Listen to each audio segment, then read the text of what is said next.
Tonight, David Cameron, Ed Miliband and Nick Clegg face our audience here in Leeds Town Hall. This is Question Time.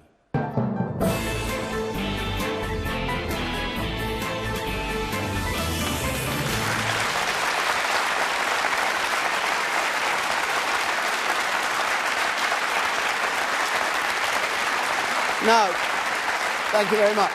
Over the next 90 minutes, the three party leaders are going to take the stage here and be questioned by our audience, of course, as ever. An audience that tonight is made up of three lots of 25% who intend to vote for each of those three party leaders, and the remaining 25% who are either undecided or supporting other parties. Now, during this programme, as ever on Question Time, you can, of course, text or tweet. Our hashtag is BBCQT. You can follow us at BBC Question Time. You can text comments to 83981. You can push that old red button and see what other people are saying. But let's now get cracking and hear from the leader of the Conservative Party, David Cameron.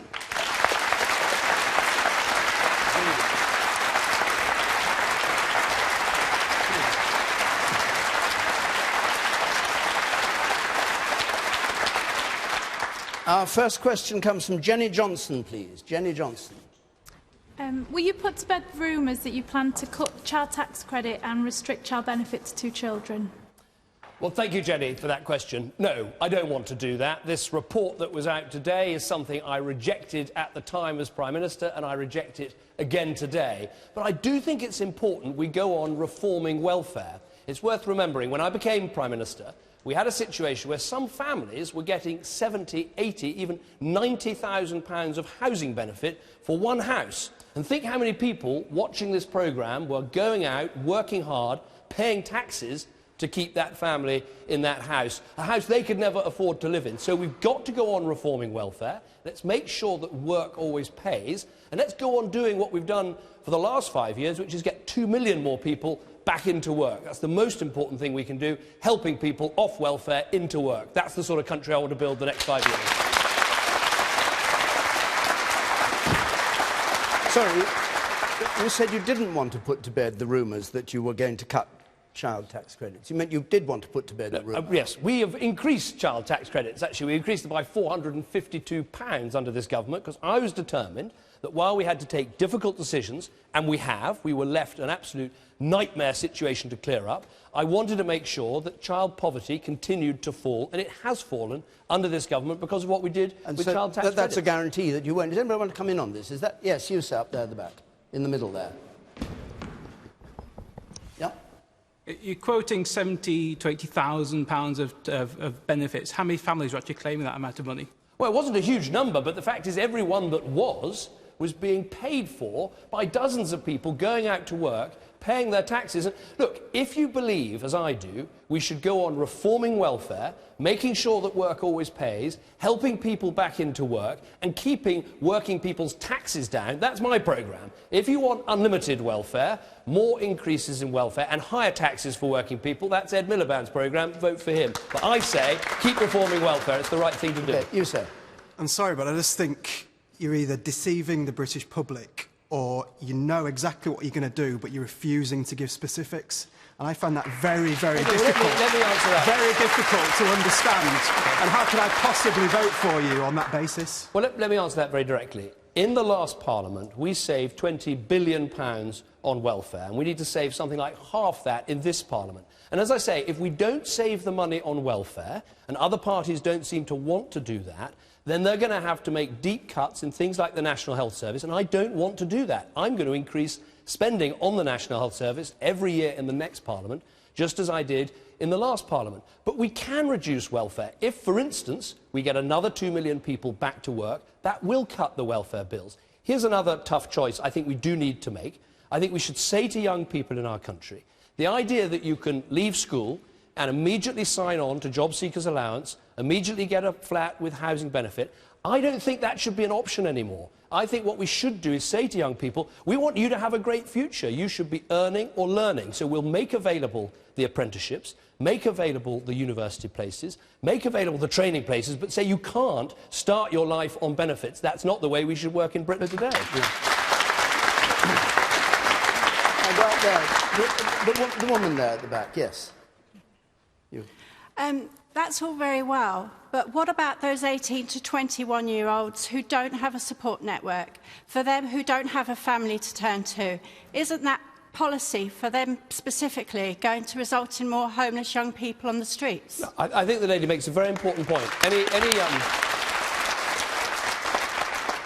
Anyone who clearly can't stay at home, who has to live independently because of abuse or what have you, we have to make special provision for them, and we would.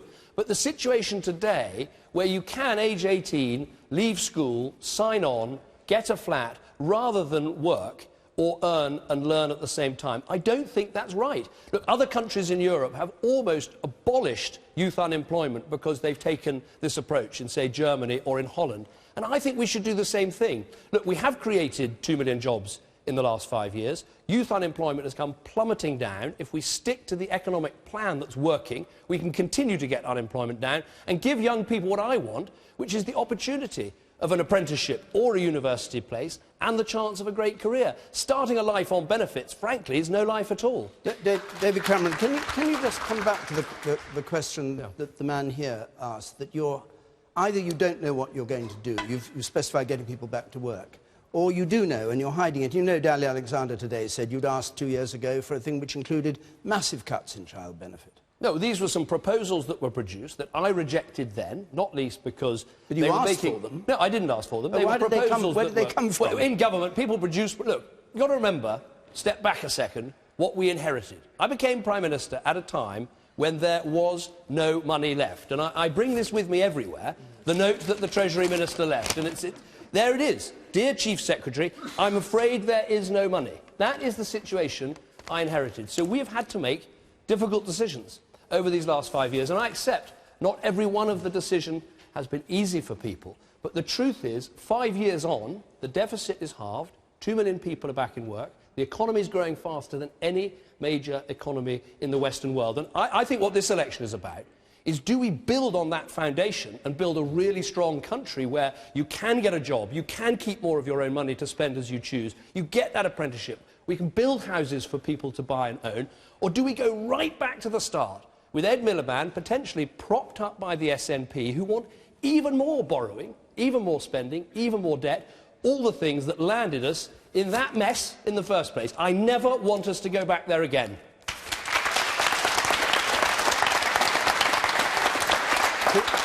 Clearly there are some people who are worried that you have a plan to cut child credit and tax credits. Are you saying absolutely as a guarantee to me, that you would never happen? First of all, child tax credit we increased by £450. And it's not going to fall? Not going to fall. Child benefit, to me, is one of the most important benefits there is. It goes directly to the family, normally to the mother, £20 for the first child, £14 for the second. It is the key part of families' budgets in this country. Now, that's not what we need to change. What we need to change is, again, what did I inherit? A system where if you worked an extra hour or an extra shift, you could sometimes find you actually lost money from that extra hour or that extra shift. So universal credit that we're introducing, coming in now, means every hour you work, you keep more of the money that you earn. And we're going to introduce that right across the country. That will save money and form part of the welfare savings we need to make. Let me bring a couple more people in. The woman there, and then I'll come to you. If things are so fantastic and we've all got more money to spend, why are more families relying on food banks, and why are more people and more children in poverty than ever before?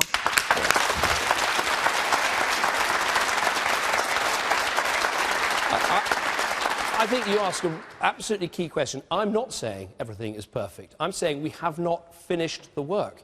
That's why I'm so keen to do another 5 years of continuing to get the country back to work, to build a strong economy, to pay down our debts and to hand on a really good country to our children. That's what this is all about. I'm not saying we fixed it. It takes a long time to fix the mess that I was left to clear up. But what I would say is we're halfway through a building job.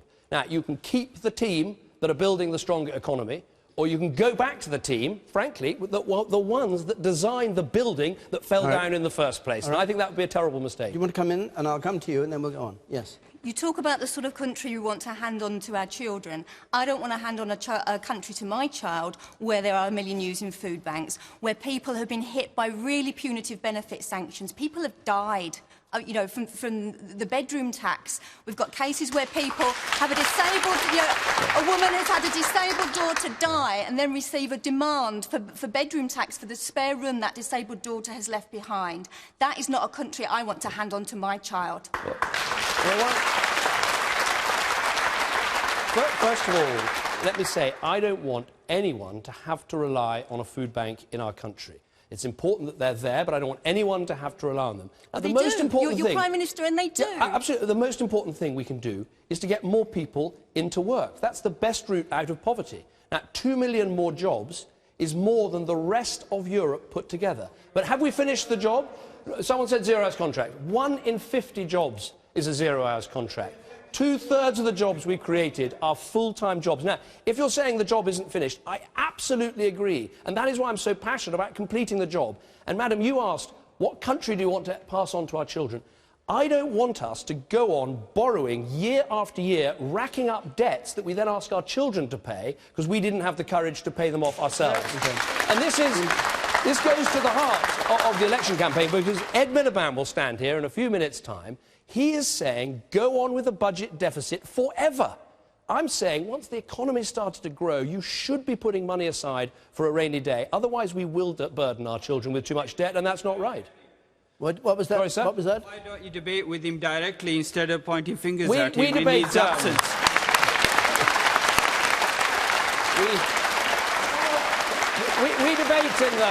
We debate in the House of Commons 146 times. I would have voted for you. We debate 146 times in the House of Commons. It's not always that instructive. Actually, It's a different debate. I think this is giving you the chance to ask questions directly. I actually think this is more powerful than a television All debate. right. And let's go on to another question. It's similar subject, really. Lorna Jasper, please. Lorna Jasper. OK. Is needing a law to guarantee your no tax rises promise an acknowledgement that you were in the habit of lying in your pre-election promises? This, of course, is the announcement yesterday that you're going to pass a law. The reason for making this pledge is I really want to be clear with people. Over the last 5 years, we've made difficult decisions. We've talked about some of that tonight. It hasn't been easy, I know, for many people in Britain, but it's, I think, been the right thing to do. I now know what is in the books, I know what needs to be done, and I know we can finish the job without putting up people's taxes. And my fear is this: those people who've opposed every step that we've taken, every cut we've had to make, I think they will make a cut of their own, which is to put up taxes, to reach into your pay packet and to cut your pay. I don't want to do that. So if you want a government that finds more efficiencies in government spending, that goes on reforming welfare and doesn't put up taxes for working people, indeed cuts taxes for working people, that's me. If you want a government that goes on with unreformed welfare, that doesn't find savings in government spending and puts up taxes, that's the other guy. That's the choice, I think, at the election. Exactly. The question is, why do you need a law? And I would cite you what your Chancellor said. I want to put it absolutely beyond doubt. Yeah. That, I really want hard-working people in our country who work every hour, who want to have a better future for themselves and their families. I want them to know that we're not going to put up VAT or national insurance or income tax because we know we can make the remaining savings without having to attack their wallets. That's the pledge I make. I think it's very important. When Alistair Darling tried the same thing, your Chancellor said no other Chancellor in the long history of the office has felt the need to pass a law in order to convince people he has the political will to implement his own budget. Why do you suddenly need to pass because a that law, was at a time, which can be changed anyway, as we know. Because that was at a time when the budget deficit was forecast to be bigger than the deficit in Greece. That's what we inherited. So making that sort of promise then was meaningless. Now, having spent 5 years as Prime Minister, knowing what needs to be done, and let me be clear about what still needs to be done. We've got to save £1 out of every £100 the government spends for each of the next 2 years. That's the extent of the efficiencies that are needed. And then we can start to see public spending growing again to make sure that we go on putting money into our schools and hospitals and all the important public services that we may have. come to that. Lorna Jasper, do you want to come back on this question you put? I more or less was going to say what you said. Oh, right, OK. The woman there.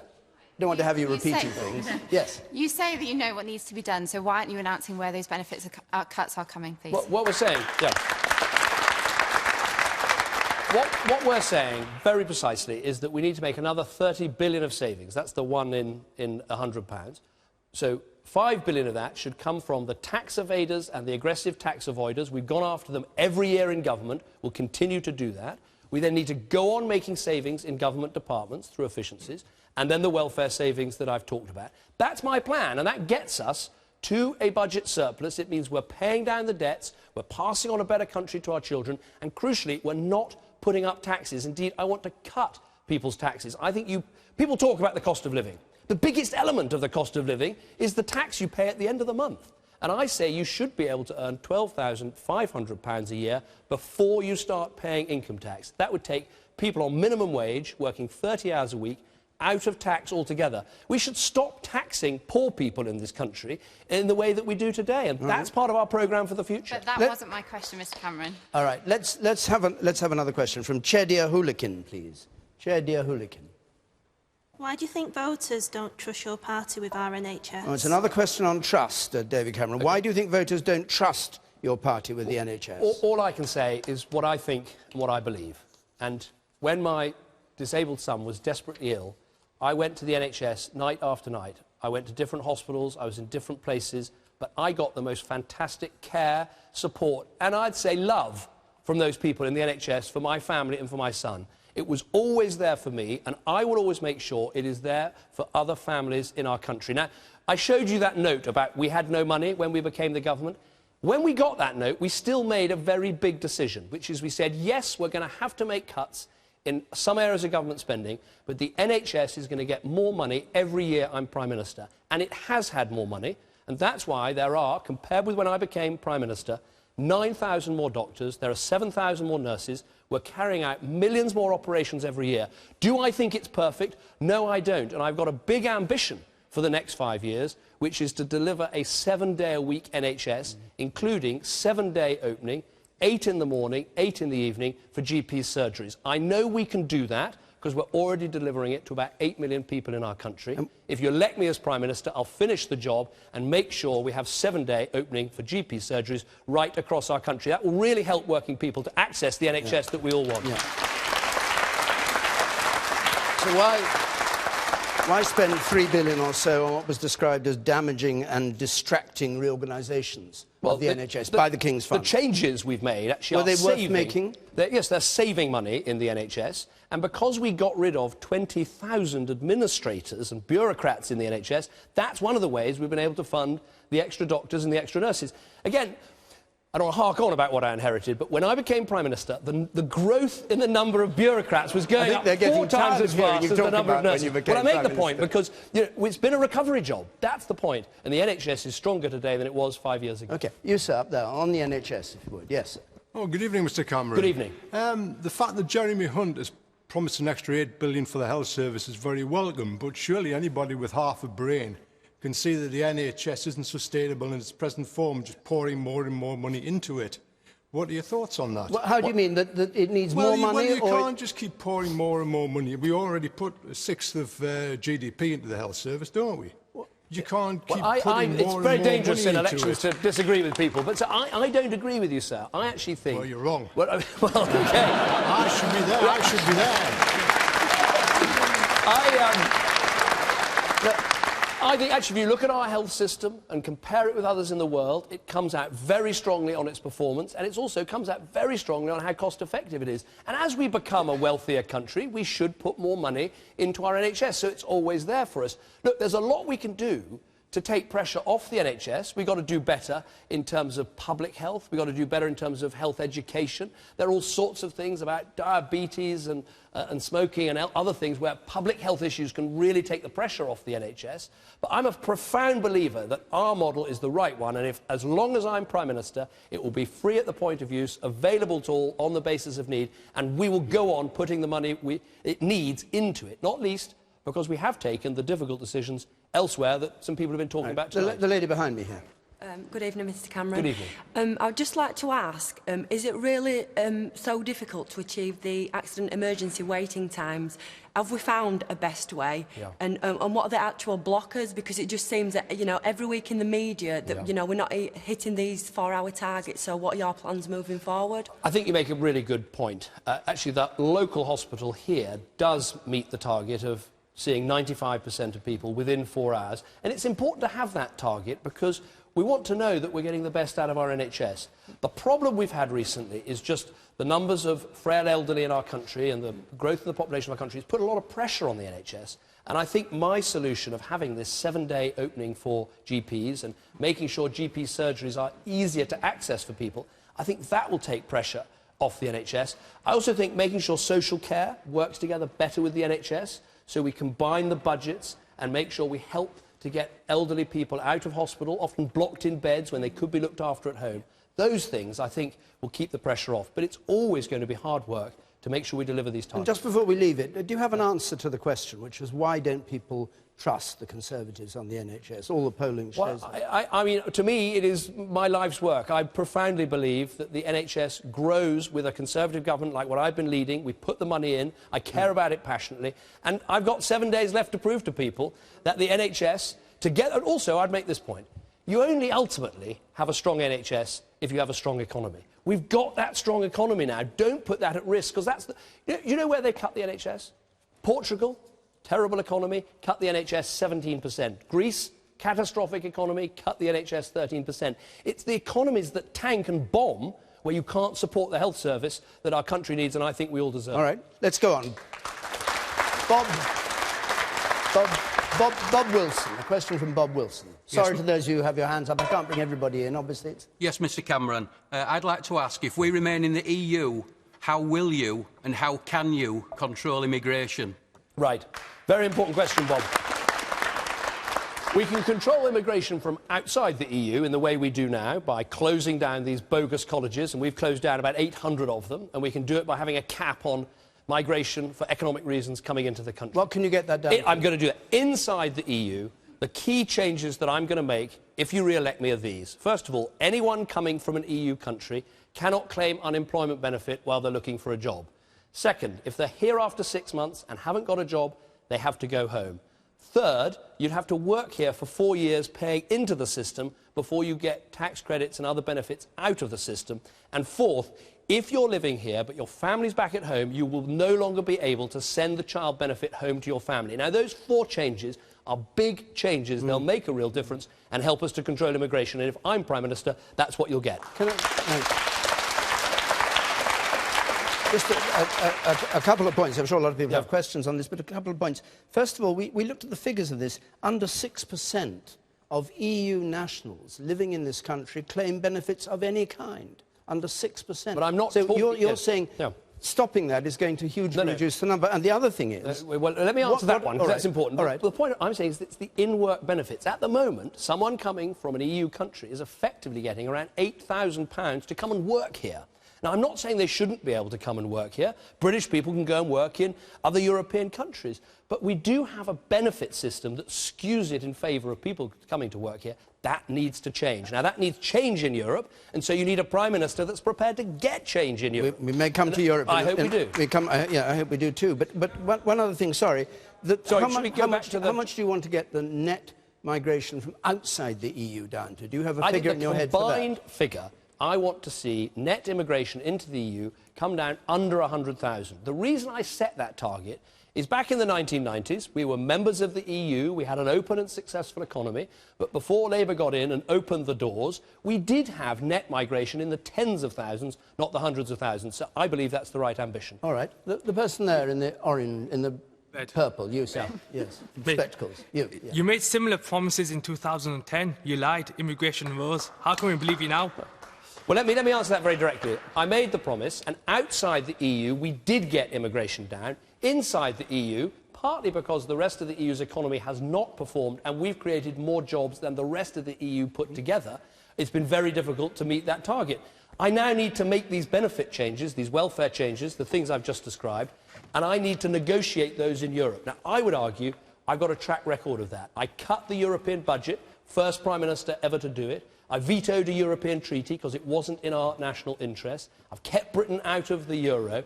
I can deliver these things in Europe, but I need your mandate, sir, in 7 days' time to get out there and win a good deal for Britain that controls immigration and gets us a better position in Europe. And with me, you'll get that in-out referendum, you the British people deciding, before the end of 2017. The lady here. Good evening, Mr Cameron. Good evening. I work in housing and I deal a lot with the homeless that live in Bradford.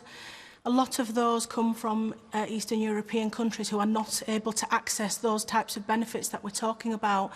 What can the community do in relation to dealing with that? Because it does cause problems with relation to crime and drug substance misuse. So. Well, I think we need to go back to a system much more where, of course, you are free to travel around Europe to work in a different European country, but you're not free simply to travel around Europe in order to claim benefits. Freedom of movement was always meant to be about the freedom to go and take a job. It was not freedom to go and claim benefits, so those rules need to be tougher. That's not what our benefit system is there for. All right, you sir up there. Yes. Yes, Mr Cameron. All of these questions you're being asked have a moral dimension, and you keep answering them in terms of economics. I'd like you to engage a little bit more with the moral dimension that these questions are asking. Okay, well, look.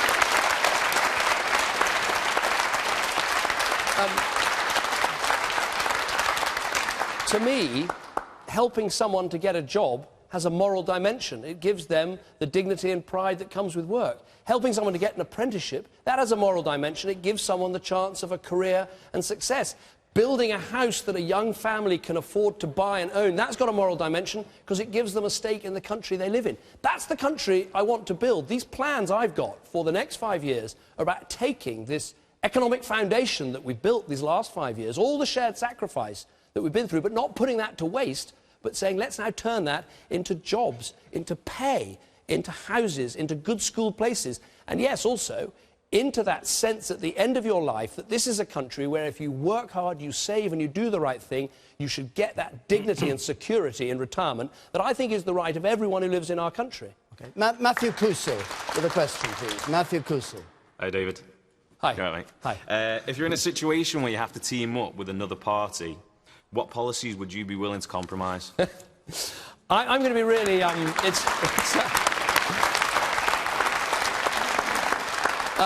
I'm going to disappoint you because, look, we've got 7 days to go, and I'm going to fight everything I've got those next 7 days to get an overall majority. And the reason why I think that's right is, look, I think a strong, decisive, a more accountable government, where you're not trading away... That's the trouble with coalition. You've got a great manifesto, you don't quite win the election, you go into some dark room with Nick Clegg or someone else, and you start giving away some of the things that were in your programme. I don't want to do that. I think I've got a great programme about building these houses, creating these jobs, funding these apprenticeships, helping people with pensions. And crucially, this European referendum, which I've said absolutely that is a red line. I don't want to give any of these things away. So I'm going to spend the next 7 days flat out for victory. And if enough people watching this programme and back at home back me, we can have that victory and have the whole of the manifesto rather than have it bartered away in a darkened room. But you talk about a darkened room. What you said 5 years ago, we must sort things out as quickly as possible for the good of the country. So I want to make a big, open, comprehensive offer to the Liberal Democrats. Now, it's getting closeted in a dark room with Nick Clegg. I mean, David, I think that's what's happened. You know? Look, I think it's completely consistent. What I'm saying is that the last election wasn't decisive. I believe I did the right thing by forming a coalition and having a decisive government to deal with the mess that we're left. But I'm saying this time, I think we can go one better. You know, so I'm saying let's have a decisive outcome, and these things don't have to be compromised on, and we can have a really decisive government, more accountable government for you as a citizen. All right, you, sir. Winning... Sorry. Oh, sorry, sir. Winning by a mile is a good hope, but say you don't, then what if you have to be in a coalition with somebody else? What still that question was answered? Let me give one specific example of something I've been very clear about. You know, I think the British people really do deserve a referendum on whether to stay in a reformed European Union or leave. And I've been very clear that I will not lead a government that does not deliver that pledge. So I couldn't be clearer about that red line, because I think people, frankly, have been let down too many times about this issue. And I want everyone holding that stubby pencil in their hands in the voting booth in a week's time to know if you get me as Prime Minister, you get that chance to have that in-out referendum. So if you couldn't govern without the Liberal Democrats, on those grounds you wouldn't govern with them either, because they're not in You've correctly interpreted what I've said. So what happens to the government? What happens to the government of the country? Well, you wouldn't. I'm saying if I'm to form a government, and I hope to win the election in 7 days' time, we're 23 seats short of an overall majority, and so I hope to govern the country as a majority. But if I don't, for whatever reason, I've been very clear, I would not lead a government that did not contain that pledge. Right. Couldn't be clearer. Briefly, you, sir. I think you'd be more likely to actually win that overall majority if you treated voters with the intelligence they have and answer their questions in terms of what ifs and what might happen if there was a coalition that needed.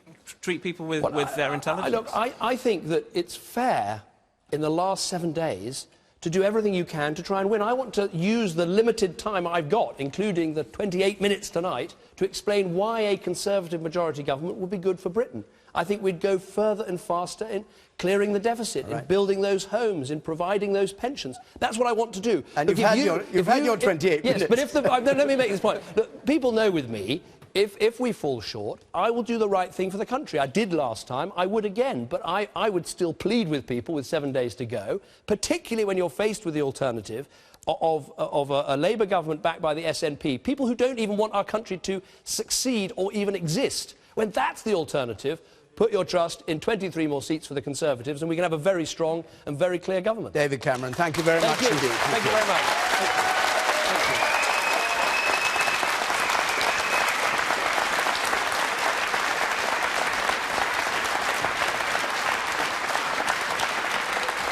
So, our next party leader is from the Labour Party, the leader of the Labour Party. Would you welcome Ed Miliband, please?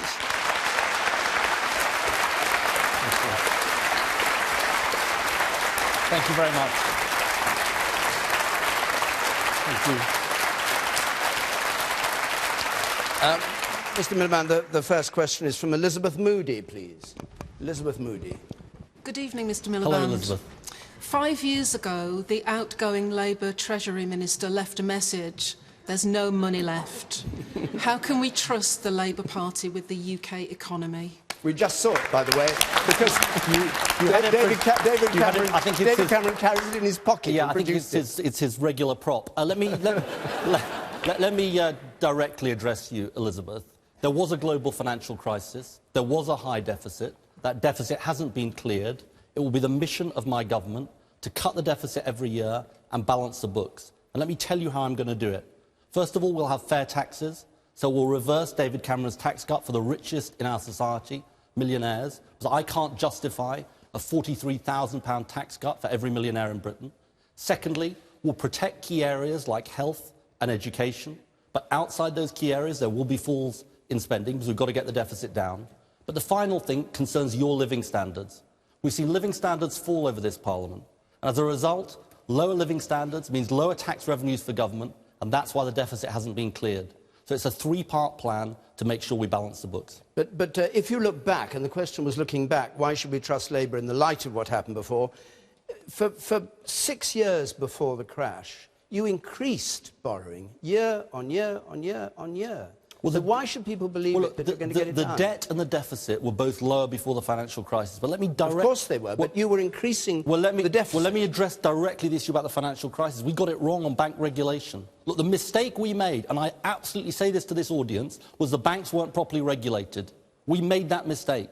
Now, the question you've got to consider for the future is who's going to get it right for the future. Now, we've learnt that lesson. So it happens David Cameron was saying there should be less bank regulation at the time, but leave that to one side. We've learnt that lesson for the future. And look, I'm the first Labour leader, David, going into an election saying spending in key areas is actually going to fall. That's because I'm so determined, back to Elizabeth, that we live within our means. All right, the lady there on the gangway, yes, you.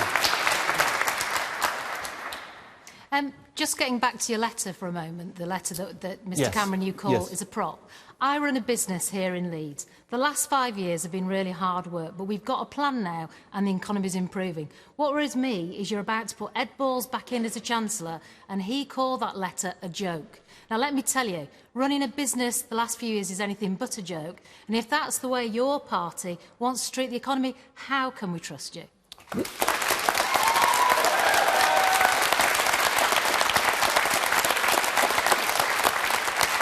May I ask what your business does? I run a marketing business. I employ 76 people here in this city. Well, let me tell you very specifically what I think we need to do for businesses like yours. And this does go to the big choice at this election. There'll be some people who tell you that the way we succeed as a country is as long as a few people at the top do well and large corporations, that's what powers the economy. Look, I've got a different view, and that's your choice for the next 5 years.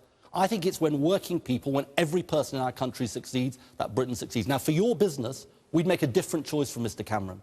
He wants to cut taxes further for the largest businesses. I would cut your business rates if I was Prime Minister.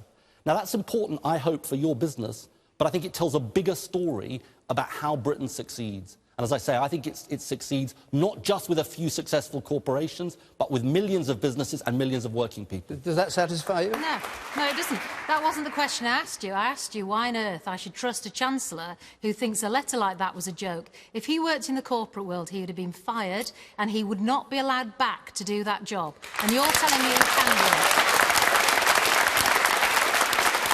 it. Well, let me tell you. I can tell you, Ed Balls takes incredibly seriously the need to get the deficit down. That was why it was at the front page of our manifesto. That's why he, as Shadow Chancellor, is going into this election telling all of our colleagues in lots of these departments that spending is going to fall. You'll have to make your decision, but we are absolutely deadly serious about getting the deficit down and balancing the books. But I also think, Mr Miliband, you talk about big businesses. I was today with the biggest private employer in the UK, which is Tesco. They've had a pretty tough time, but they've talked about behaving their way out of the problems they've made. And I think that's something that the politicians have got to think about too. All right, we need strong big business in this country. We do, and one thing... Can I just come in on that, David? Yes. But one thing I think business needs, and again, this is a difference of view, I think we need to stay within the European Union. Because I think it will be a disaster for our businesses. I mean, give David Cameron credit, he believes in us staying in the EU, but I'm afraid he's being dragged by his party to exit from the EU. Now, again, I've got to say to this audience, I've got to say to this audience, I think that would be a real problem for our country. All right, the woman up there at the back, yes, you. Hi. With all the rhetoric about non-DOMs and unpaid tax, if your party were in power, do you think you could ever bridge the gap between the richest and the poorest? What's your name? It's Shirley. Shirley? Yeah. It's a great question, Shirley, and let me answer it directly. Yes. There's this rule that Shirley's referring to called the non-dom rule. Now, some of you may know about it, some of you may not, but basically it means you can live here, work here, be permanently settled here, but not pay taxes here. It's been in place, believe it or not, for 200 years. That's 40 prime ministers. I'm going to get rid of it. I'm going to get rid of it because I believe in a country where there's one rule for all, not one rule for the rich and powerful and another rule for everybody else. Now, David Cameron wants to defend that rule. Now, I think he's wrong about that. I think we've got to tackle tax avoidance wherever we find it and make people at the top live up to their responsibilities. I hope we can... I hope we can reach the man sitting right behind me here. Yes. Yes, so I've just got a really simple question. Yeah. Do you accept that when Labour was last in power, it overspent? No, I don't. And I know you may not agree with that. But let me just say very clearly... Even with all the borrowing, year on year on year? No, I don't. Let me tell you. Because there are schools that have been rebuilt in our country. There are hospitals that were rebuilt. There were Sure Start centres that were built, which would not have happened. And so, look, I don't agree with that. And let me just explain to you the way I see it. There was a global financial crisis which caused the deficit to rise. Now, look, President Obama isn't dealing with a high deficit because we built more schools and hospitals. He's dealing with a high deficit because there was that global financial crisis. So spending's got to fall. I say to this gentleman here, spending's got to fall. And that's why we will reduce spending. All right. And you, sir, there. You talk about this global financial crisis. Australia didn't suffer this. Canada didn't suffer this. Some of the other major countries didn't suffer. This country suffered because Gordon Brown sold gold just to prop up the social services. How can you stand there and say you didn't overspend and end up bankrupting this country. That is absolutely ludicrous. You're frankly just lying. Sorry. I guess I'm not going to convince you, but... well, you're not going to convince me, because the facts speak for themselves. You stood there and said you didn't overspend. If I get to the end of the week and I can't afford to buy a pint, I've overspent. It means I haven't got any money left. Sure. We've got to the end of a government of 13 years, and during that 13-year period, you spent, you sold gold when it was low. If we still had the gold now, we'd be pretty much better off. You can't stand there and say Can I you just didn't come back on the overspend. point that you made? But just, as I said, I think I'm not going to convince you. Point But being, if it's a millstone round your neck, what happened under the last government? Let me come back on this, because you said something very important, which is that some other countries didn't suffer from that. Now, that's because they were less exposed to financial services. So I'm sorry, I mean financial services. Financial services actually put millions and millions and millions of pounds into this country. Millions of pounds, which you then spend, and you spend irresponsibly. No, but I just want to make this point, David. I just want to make this point, because I think that what we didn't do enough of was build up other industry as well. Sure, financial services is important, including here in Leeds. But look, the reality is that we didn't do enough on apprenticeships, we didn't do enough on a modern industrial policy, and we're not doing enough now. Because you can't simply be relying on one industry. And so my point is that actually you need a more diverse industrial base, and that is also at stake in this election. All right, I'll come to you. We must keep moving around the audience. I don't want 2 or 3 people to get all the... If you can't accept that you overspent in the last government, then why on earth should we trust you not to do it again? If you can't even realise that that's what you did, and they've cut the deficit by half, why should we trust you not to do the same thing if you can't even accept that you overspent? You and other audience members, and it goes back to Elizabeth's question, will have to make a choice. There are some parties in this election saying no cuts at all. I'm not saying that. Mr Cameron, although he didn't say this earlier, wants to double the cuts next year.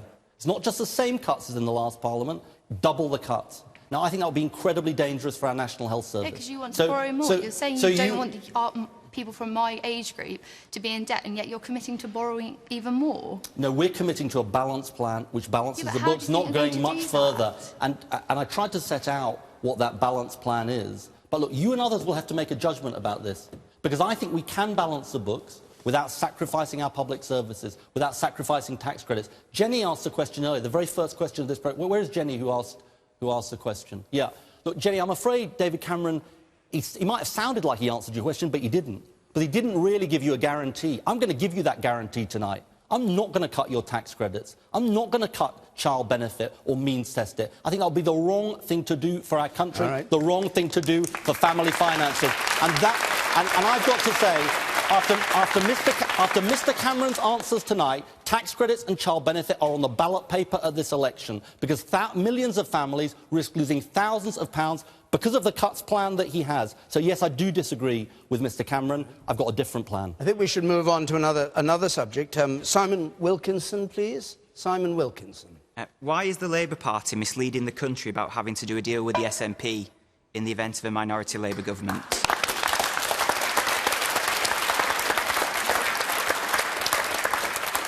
Let me be plain. We're not going to do a deal with the Scottish National Party.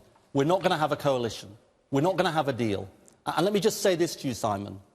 If it meant we weren't going to be in government, not doing a coalition, not having a deal, then so be it.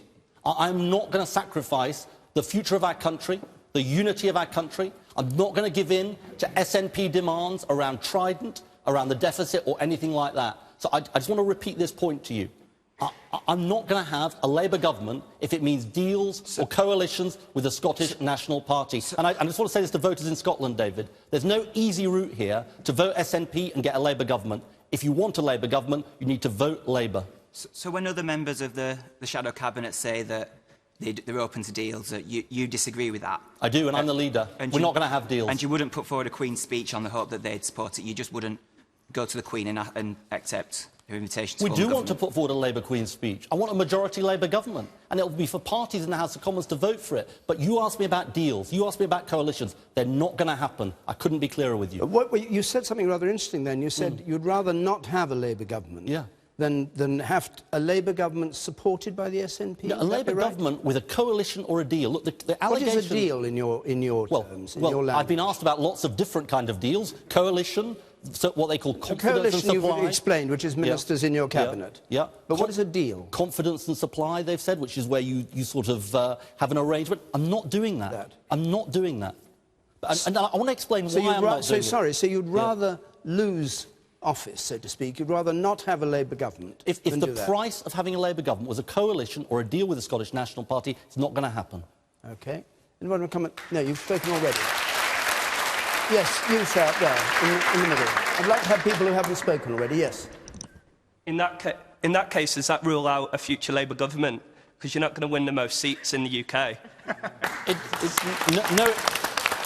Look, first of all, I don't want to sound like the previous bloke, Mr Cameron, but I am working for a majority Labour government. But look, I'm going to fight as hard as I can for as many seats as I can, and then it'll be for the House of Commons to decide who's in government. I just want to make this point about the SNP, and the same applies to a party like UKIP. The reason why I reject the SNP, I mean, they're, by the way, fighting us in Scotland, so the notion that we're sort of friends with the SNP is obviously nonsense. They're our die-hard opponents. But the reason I reject it is because they want to break up the country, and not only that, they used to say that the referendum was a once-in-a-lifetime experience. That's what they said before the last referendum. And now Nicola Sturgeon is opening the door to another referendum in the next 5 years. That's why I'm not going to have a coalition or a deal with them. And the woman there on the gangway? The problem is, you do sound a lot like the other guy, because both of you seem to not entertain the possibility that you might not get a majority, which is absolutely ridiculous. And you really need to be honest with voters about what you might do in the event that you don't. What was your name? I'm sorry. Rebecca. Rebecca, let me try and do better than the other guy on this one. You know, he was saying at the end, David Cameron, that if you didn't get a majority, it meant this business of going into a darkened room with Nick Clegg. Now, I don't like that sound of that at all, for a whole range of reasons. But I don't like it for one particular reason. I'm not going to start bartering away my manifesto, whatever the outcome of the election, right? Even if I don't win a majority, I've got a manifesto. You know, some of you may have read it, not that many people, but some people may have read it. But the manifesto's out there. If I'm the Prime Minister, I'm going to do everything I can to get my manifesto, not start trading for Nick Clegg or anyone else's manifesto. And so, you know, I think we're in a sort of new world in Britain. It was the first coalition, obviously, this coalition that they'd been for a long time. But in my view, if we don't have a majority government, it is not about saying go into a darkened room with somebody and then start lopping off bits of your manifesto. That isn't what you're voting for. That isn't what Labour voters are voting for. It's not going to happen if I'm Prime Minister. All right, we'll go to another subject. Elisha Linus, please. Elisha Linus.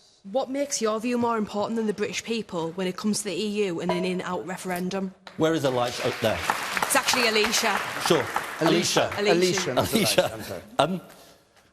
It's about leadership, Alicia. It's about leadership and what I want to achieve as Prime Minister. Look, when I look at the country, what do I think the biggest problems in the country are?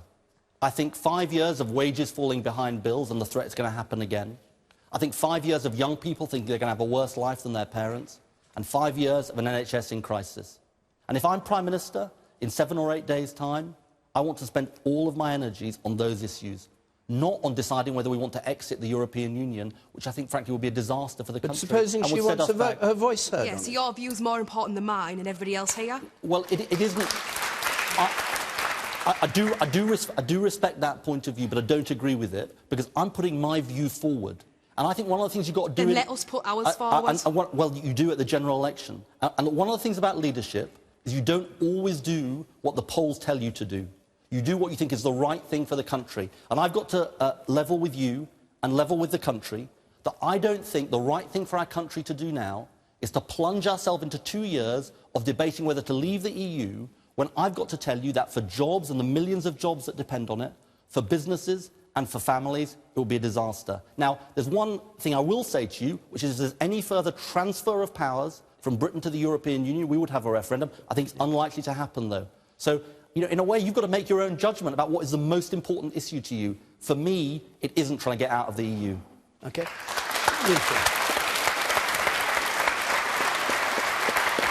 So, You don't want an EU referendum and all the debate that brings, but a second election because you won't form a majority government? I don't want a second election either. Yeah, but if you don't get a majority, the Conservatives don't get a majority, you're not going to go with the SNP. I want to govern. I want to govern and change the country. And I think look, I just got to say to you, the stakes are incredibly high. You know, you get this choice once every 5 years. Do you want a country run for the richest and most powerful, the non-doms that the lady talked about at the top, defending the non-doms, while for Jenny, her tax credits aren't safe? That's the choice at this election. That is the choice facing the British people. A couple more people. The woman there, and then I'll come to you, and then we'll move on. Yes. Yes, hello, good evening.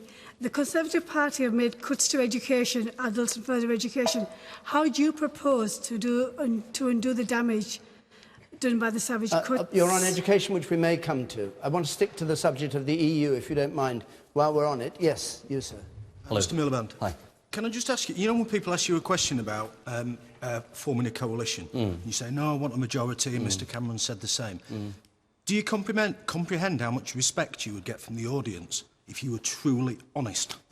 Well, look, sir, I'm saying to you, I'm absolutely not saying to you I'm guaranteed a majority. I'm working for it, and I guess you'll respect me saying that. But I tried to answer the lady on the end who asked the question about the circumstances of not getting a majority, and I tried to outline my approach. And as I said, my approach is not to start to barter away different bits of the manifesto. And the reason I say that is because I think trust in politics, which is a pretty fragile thing anyway, is incredibly low.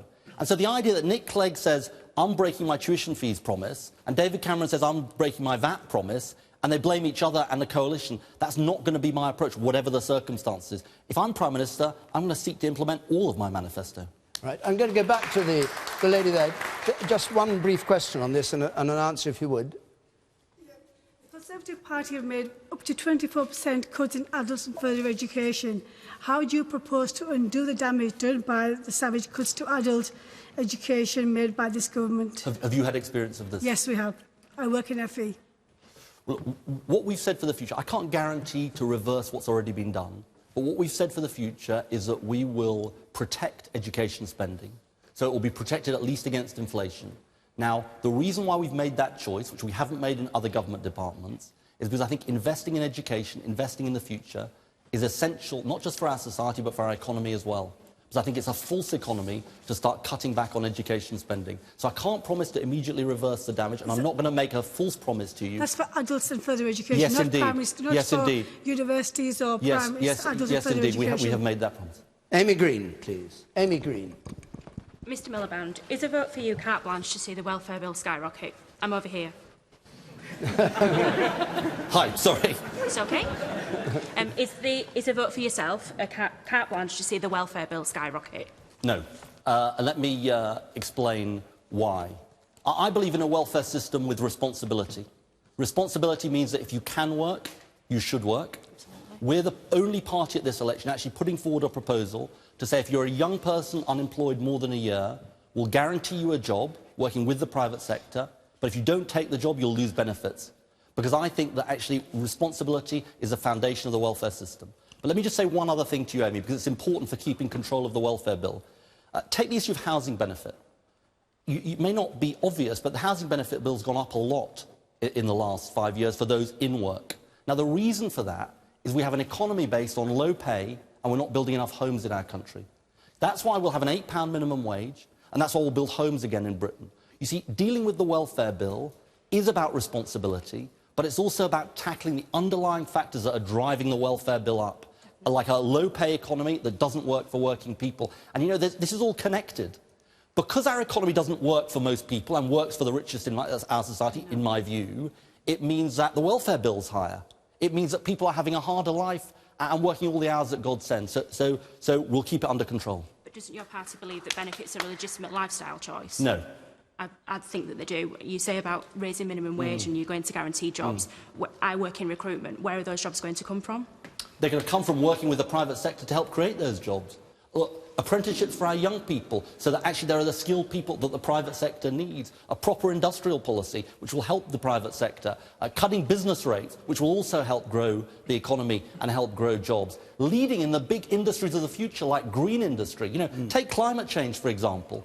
Look, some people see that as a burden. It isn't a burden, it's a necessity to tackle it, but it's a chance for us to lead as a country in one of the most important industries of the future. Can we come back to welfare? Is your plan to cut the welfare bill, to increase it, There's or a to keep cap it on the as it welfare is? bill, which the government has put in place. We're going to keep to within that cap. Because the IFS says that your commitment to being tough on welfare amounts to almost nothing. Well, I don't agree with them. Where have they gone wrong? Well, they've analysed everybody's thing. Let me just give you an example. Let me give you an example. Look, you know, I want to help pensioners in our country. We're going to have the triple lock on the basic state pension. That means pensions going up by 2.5% of prices or earnings. But we have said that the winter fuel allowance will not continue to go to pensioners with incomes above £43,000 a year, because I don't think I can justify that in the times that we're in. All right. But I think this point about the drivers of the welfare bill and what is actually making it go up is actually the key thing that is underlying it. I go to the woman with spectacles there at the back. I'm trying to go to different people who haven't spoken yet. I don't really Are you essentially telling us that you're expecting the private sector to fund the gaps in the welfare bill? Because there's only so much that employers can actually do to you know, you can't keep expecting. You're talking about 0 hours contracts, changes. You're talking about getting people onto, you know, working in the private sector after a year. You know, how are employers supposed to afford all of this stuff? Because, you know, being an employer is a very, very expensive business as it is. Well, we're definitely not expecting employers to fund the welfare bill. But my point at the moment is that the welfare bill is actually spending billions and billions of pounds subsidising low pay in our country. And I'm afraid that's the sort of reality. Now, we've got to raise the minimum wage in a way that is cautious, because we've got to do it so it doesn't put people out of work, and that's what we'll do. But I think we've also got to confront the fact that because we're one of the low-pay capitals of Europe, we are spending tens of billions of pounds on welfare as a result of that. So it's about working with the private sector to make sure you can raise wages. All right, on that point, let me bring in Chris McGee, please. Chris McGee. A ban on 0 hours contracts will prevent me from growing my small business. Isn't it time the Labour Party put business before gimmicks and sound bites? And there is evidence that more people like 0 hours contracts than dislike them. Chris, what's your business? It's tourism business. So when the sun shines, I've got business. If the sun doesn't shine, I don't. So 0 hours contracts would be good for me. The sun always shines in Yorkshire. Yeah, always. Whenever there's a cycle race, there is. Well, let me tell you about our policy, Chris, and then maybe you come back and say how it might affect you. Well, our policy is this, which is that after 12 weeks, an employee will have a right to a regular contract, not a 0 hours contract, based on the average number of hours that they've done. And if the employee wants to carry on with a 0 hours contract, they can, but we think that should be in the hands of the employee having the right to the regular contract. Let me just explain why I say that. And I know this may be difficult for your business, but let me just explain the reasons for that. I don't think we can base the future of our economy on the idea, and I meet lots of people on 0 hours contracts, that people don't know from one day to the next how many hours they're doing or what wage they're going to be getting. Because I don't... Mr Cameron was honest enough to say the other day he couldn't live on a 0 hours contract. Well, nor could I. But if I can't live on it and he can't live on it, I don't think we should make the British people live on one. All right. One last question, so if we can... That's the logic of my position.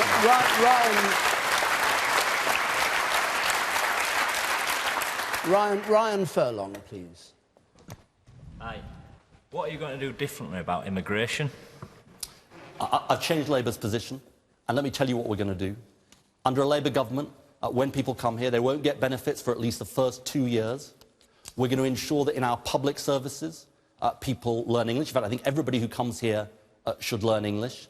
And thirdly, we're going to stop something which I think, frankly, should have been stopped a long time ago, which is employers bringing people into this country, exploiting migrant labour and undercutting wages. Let me just give you a fact, Ryan. There've been 2 prosecutions for failure to pay the minimum wage in the last 5 years. Now, the notion that that reflects what's actually happening in the world of work is, of course, nonsense. And even the government's own Migration Advisory Committee have said that is one of the things that is bringing low-skilled labour into here. The notion that some rogue employers, and I emphasise some because most employers don't do this, can get away with bringing migrant labour in and undercutting wages. So, the last thing I want to say to you is this. You know, I don't believe it's prejudice to worry about immigration. Some people say it is. I don't believe it is. I think people's concerns are real. I see it in my own constituency in Doncaster, and we're going to deal with people's concerns with real controls. Why won't you set a target then, they said? Cooper refuse to set a target when she criticises the Conservative policy on it, but isn't willing to commit to any kind of number at all. Is it just free for all? Everyone who wants to come here can come here regardless of economic suitability or affordability. And where is everyone going to live? What's your name? Joe. Joe, I'll tell you why I'm not going to set a target. Because I don't want to stand on the stage in 5 years' time and try and explain why I've broken my... Let me just finish this point. Why I've broken my promise. This is a really important point. David Cameron stood on the stage 5 years ago and said he'd get net migration to the tens of thousands. It's now 298,000. But you're not even setting a target. Let him answer, Joe. Let him answer. Because, Joe, I'm not going to pluck a target out of the air. It's not the right thing to do. Because I can't guarantee I'm going to meet it. And, you know, look, this goes to a point about trust in politics. Look, trust is so low in politics, for reasons I understand, because of broken promises in the past. I want to be the first politician to under-promise and over-deliver, not over-promise and under-deliver. And look, sometimes, you know, sometimes that means I'll get a hard time from people like Joe, because I'm not making the easy promise. But I'm not the guy who's going to make the easy promises, because all it does is it makes people think you're all going to break your promises. All right, we've got. No. I'm afraid we've come to the end of those 28 minutes. It flew by for me anyway. Maybe not for the audience. Thank you very much, Mr. November. Thank you.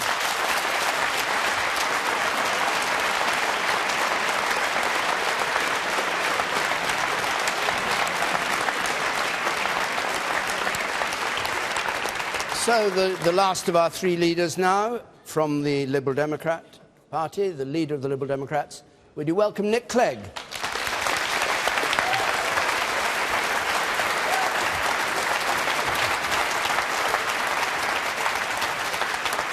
And, Mr. Clegg, the first question comes from Darren Metcalf, please. Darren Metcalf. Nick. There you go. Hi, Darren. Hiya. Your promise on student loans has destroyed your reputation. Why would we ever believe anything else you say?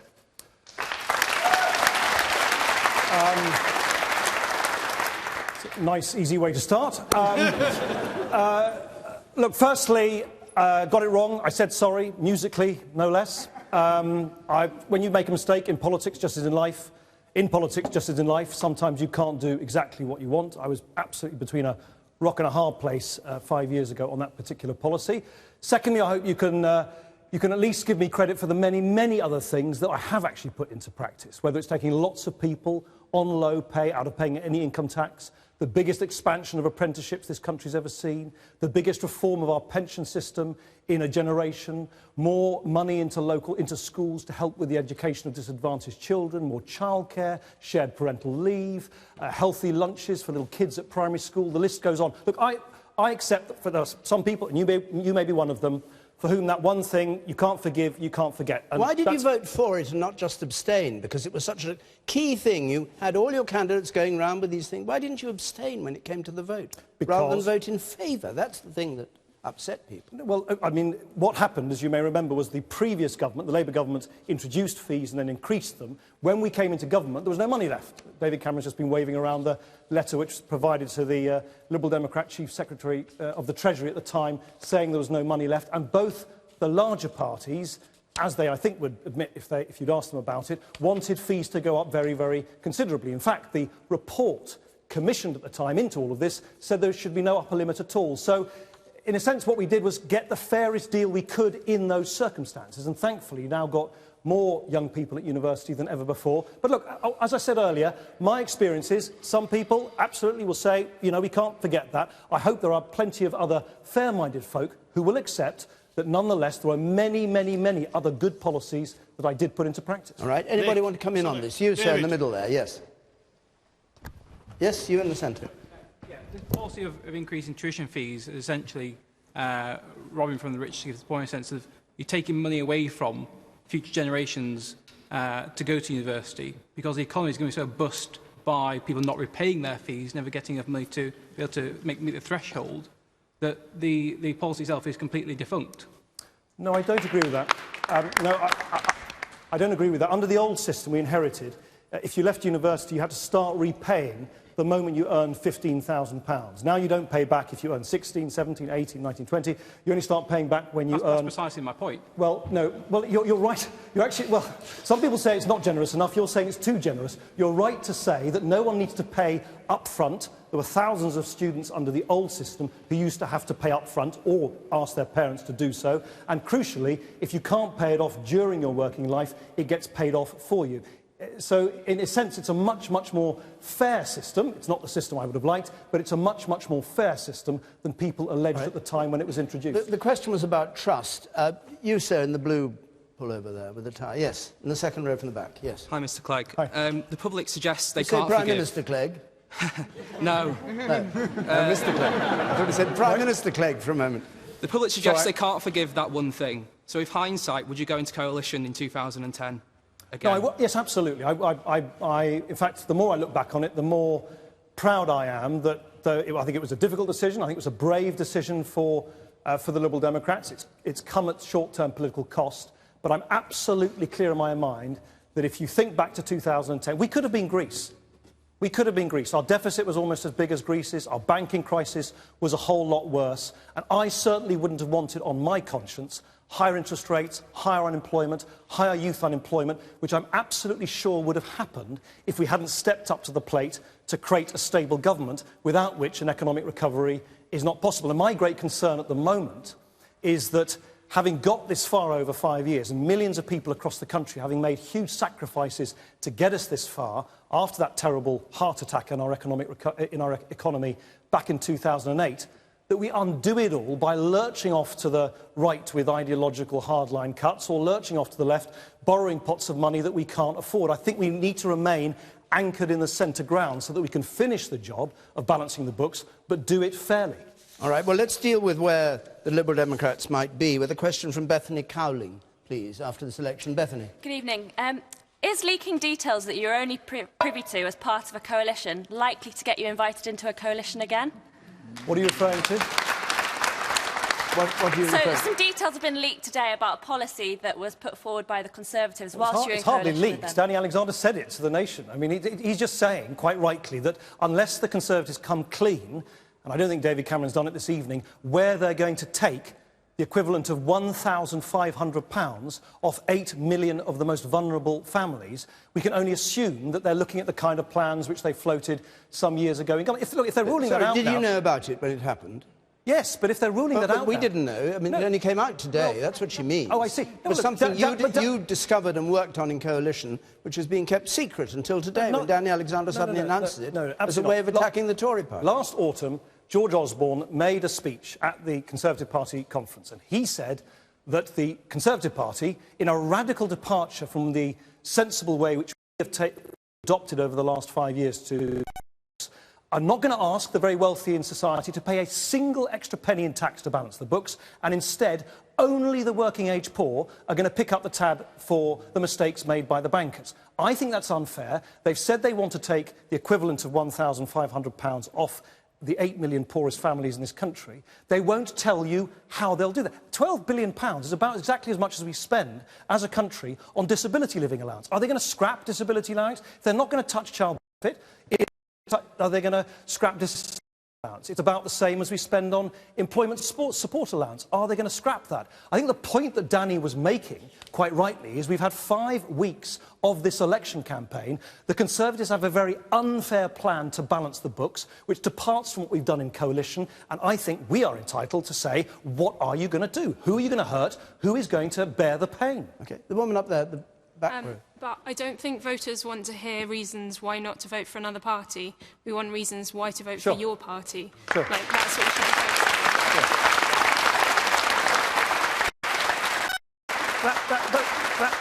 That's fair, but I think also voters want to know what the choices are. And I think at the moment the fundamental choices are a Conservative plan, as I've just described, which I think wants to balance the books, which we must do, but wants to do so unfairly, and a Labour plan which still won't give you any timetable or any detail or any plan about how to balance the books in the first place. I think one of the most important things, whoever is in government, in whatever combination, and by the way, unlike Ed Miliband and David Cameron, alas, I'm not pretending I'm going to be Prime Minister next Thursday. I wish it were otherwise, but I doubt it's an impending prospect. I don't think they are going to... In fact, I think they know they're not going to be Prime Minister. They're not coming clean with you, that they're going to have to make compromises as well. All I'm saying is that in the decisions about how we govern ourselves after next Thursday, when you've cast your vote, one of the most important questions is how do you finish the job of wiping the slate clean so that our kids and our grandkids don't continue to pay the price for our generation's debts, but you do so fairly. And that's where I think the centre ground position from the Liberal Democrats makes more sense than excessive cuts or excessive borrowing on either side. Somebody's got to be Prime Minister. Who are you going to make Prime Minister? Hang on, if you're in a position to decide between those two parties. Look, here's the most unsurprising assertion of the evening. Either David Cameron or Ed Miliband are going to be Prime Minister. Do you think? Of course, well, yes, I do. There may be no Prime Minister. It may be so badly mashed about by the election I don't think that nobody can form a majority. Everybody's got to behave in a grown-up, responsible way, even if they don't during the election campaign. We heard Ed Miliband here saying he wouldn't depend on the Scottish National Party. Shall I try and answer the question? Yes. David Cameron or Ed Miliband are going to walk into number 10 as Prime Minister. I don't think that's much in doubt, and that you have to decide which of those two. The real question is, who's going to go in there alongside them? Is it going to be Alex Salmond?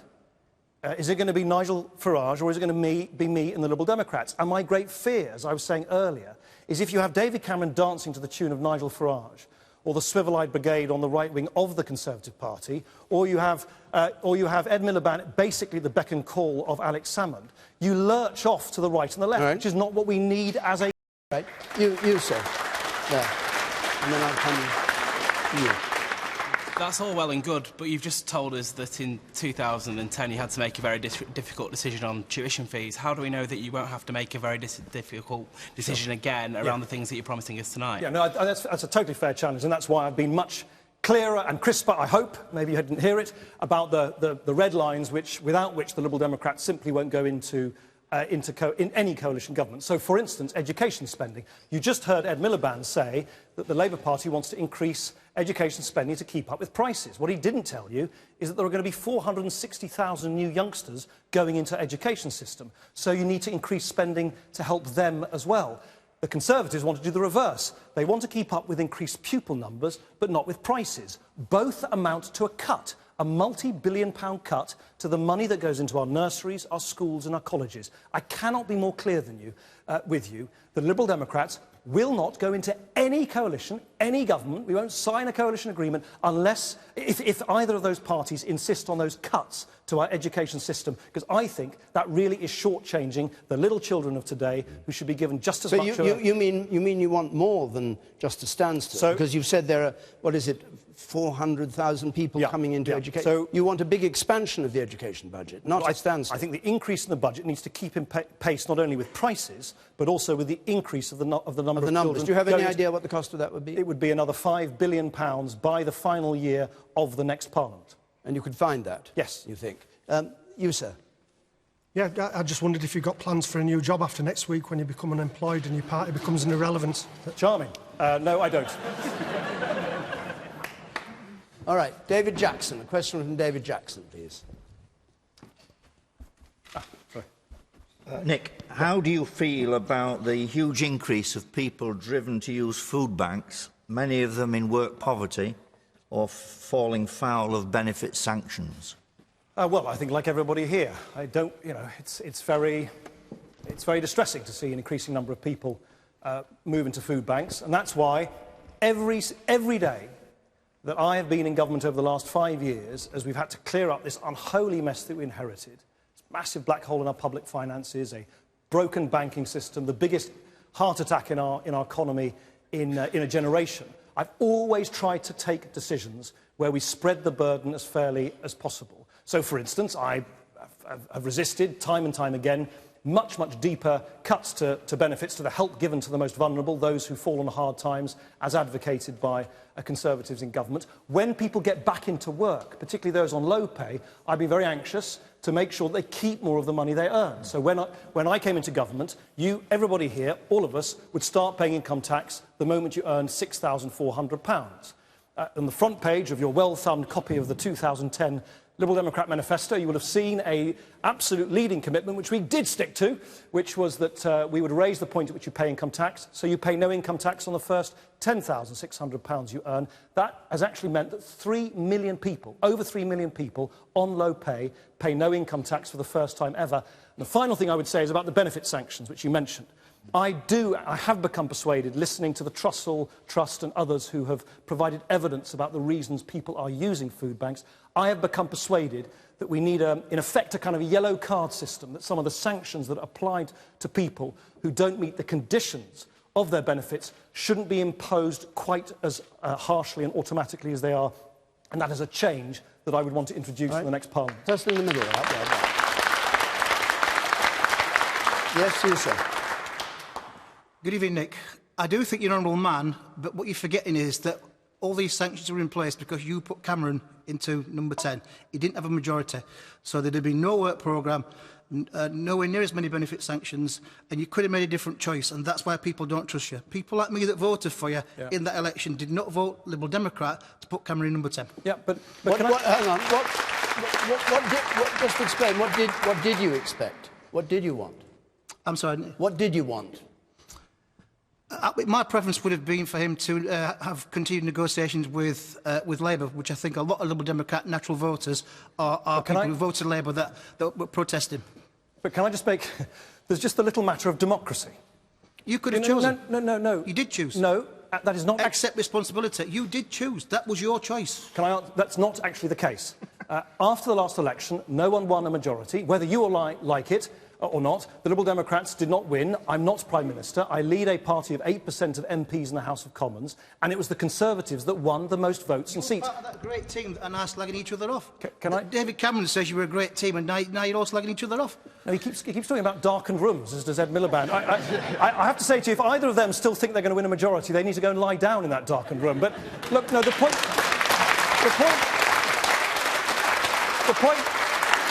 I'd like to make to you and to everybody is this, is that you are the boss, right? We are your servants. You give us, through the way you vote next Thursday, our marching instructions. And last time, the marching instructions were very, very clear. The only way we could create a stable government at a time of an economic firestorm which could have engulfed this country, we could have been the next domino to fall after Greece and Portugal and Spain, was the Conservatives and the Liberal Democrats. Nothing like Greece, our economy, and you know it. Our economy was nothing like Greece's, and it insults everyone's intelligence to compare the economy of this country to Greece. You're not that stupid. No, I don't.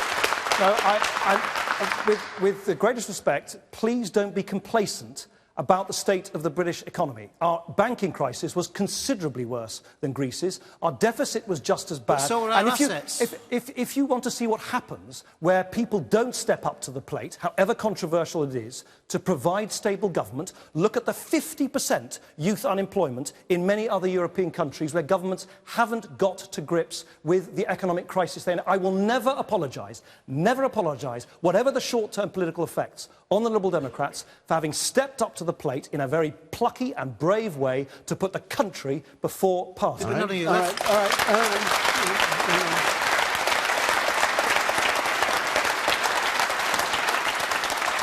I don't know whether the colour of your pullover is yellow. It does say something, does it? No. Okay.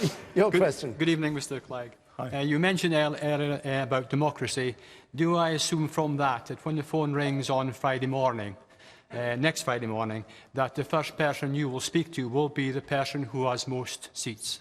Yeah, I think the party that gets the biggest mandate from you, in other words, the party with the most votes and the most seats, even if they haven't got a slam-dunk result, has in a democracy the right, to make, if you like, the first move, to reach out to other parties to assemble a government if they so choose.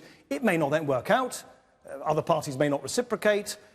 and then other arrangements might need to be arrived at. But I think in a democracy it just seems to me a pretty old-fashioned principle that the party that has got its nose ahead of the other parties because of the way you vote, even if they haven't got an outright majority, has got the mandate to try and put together a government. All right. But before we go on to another question, does anybody else want to speak about food banks specifically, which was the question we had?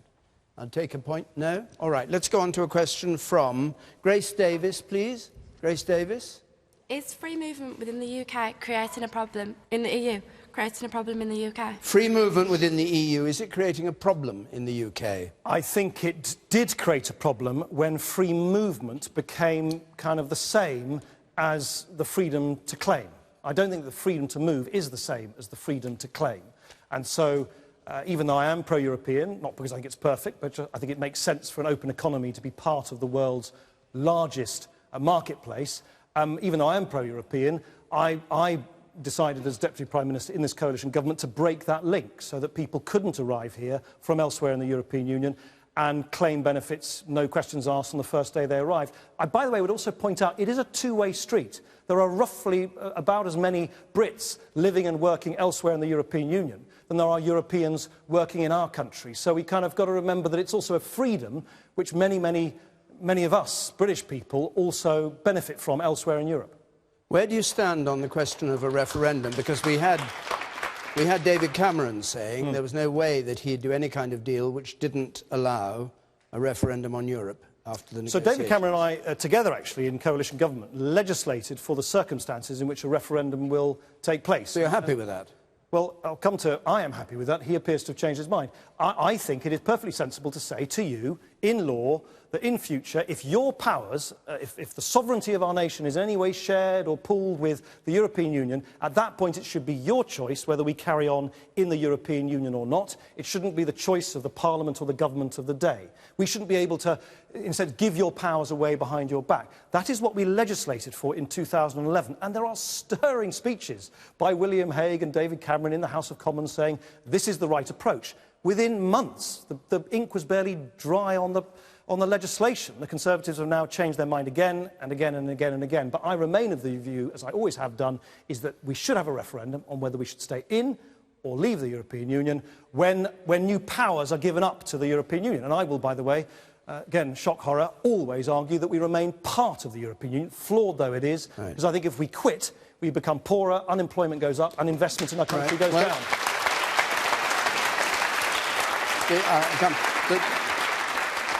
The logic of what you say, in view of what David Cameron said earlier in this programme, is that you can't go into coalition with him because you will only allow a referendum if powers are given to the European Union. He wants to repatriate some powers and then have a referendum and says he won't be Prime Minister if he can't.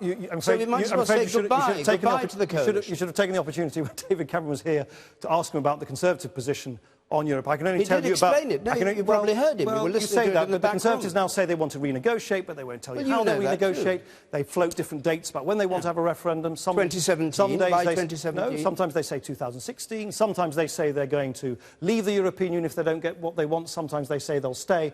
I don't know what they're going to think on Europe next Tuesday, yet alone on May the 8th. I think there should be a referendum. I say this as a pro-European, whether we stay in or when we go out, when new powers are given up by us as a country to the European Union in the future. Only when new powers are given up. The man up there with spectacles, I think you've spoken already, but anyway, there we go. And then I'll come to you up there at the very back, under the big organ pipe. Yes, sir. Yeah, we've got 8 countries. Hello. We've got 8 countries that are about to possibly leave the European Union, and we've got still the Eurozone crisis lying underneath. 8 countries about to leave? Yeah, we've got Spain, we've got Cyprus. They're in danger of leaving. There's a chance that they will leave soon.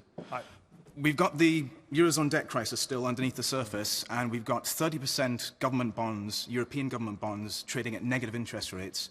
And Germany, the heart of the EU, 70% of its government bonds are trading at negative interest rates. I want to know, how bad does it have to get before you would think, perhaps now we should leave?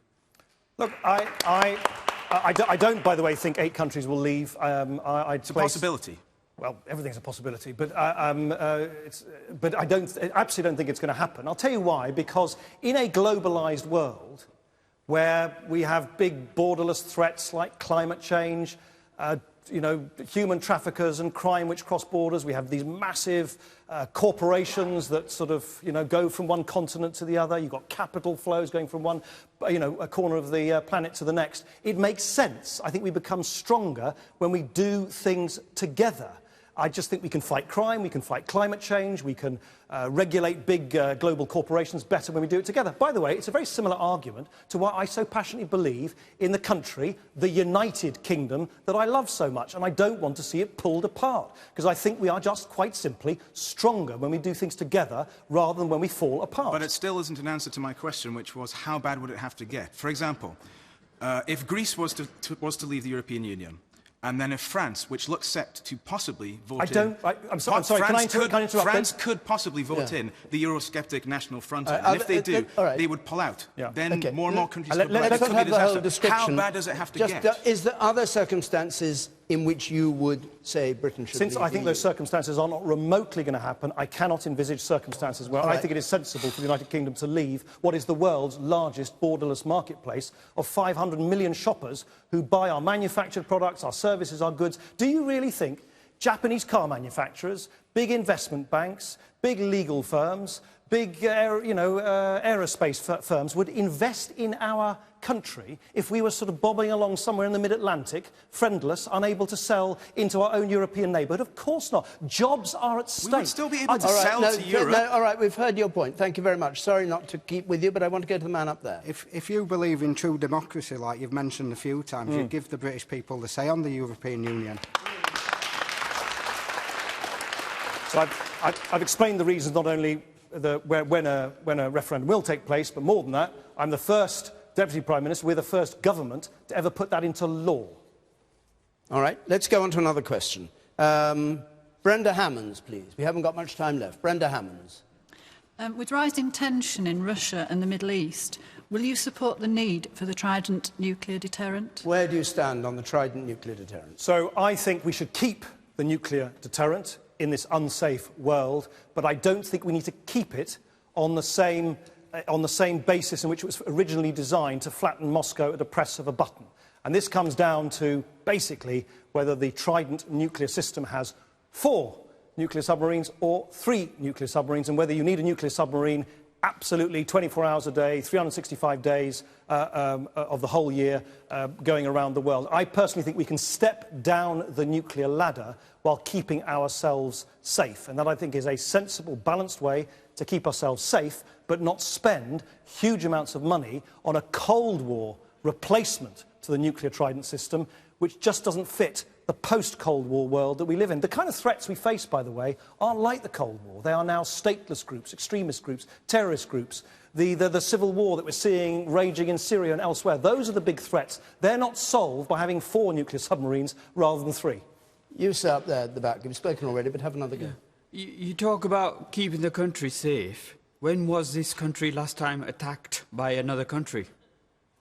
Well, we are under threat from people who don't want to attack in the conventional sense, but want to attack us, maim fellow citizens. It's because we're meddling in their countries. Well, I don't actually think there's any excuse that any rational or reasonable person can give to those people who want to kill innocent British citizens through terrorist acts in our cities. And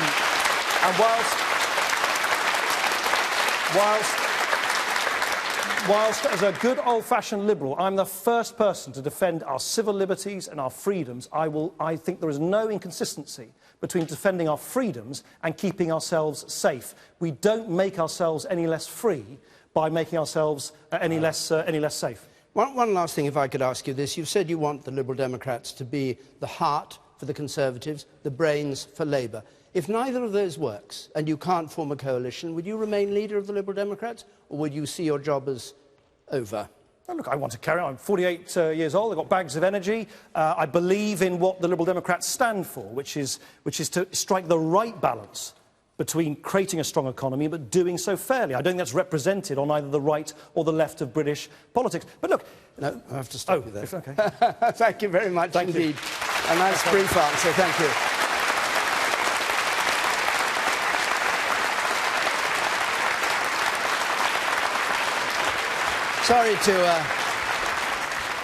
sorry to cut Mr Clegg short, but we do have to stop because we have exactly 90 minutes for this programme. That ends, incidentally, of course, as you would guess, this edition of Question Time. We're going to be back not next Thursday when we have the election results, but on Friday evening at 9 o'clock when we'll be looking back at the election and seeing what's happened, a first chance to talk about it. So from here, my thanks, of course, to our party leaders and particularly to all of you who came to take part in it in Leeds. Good night.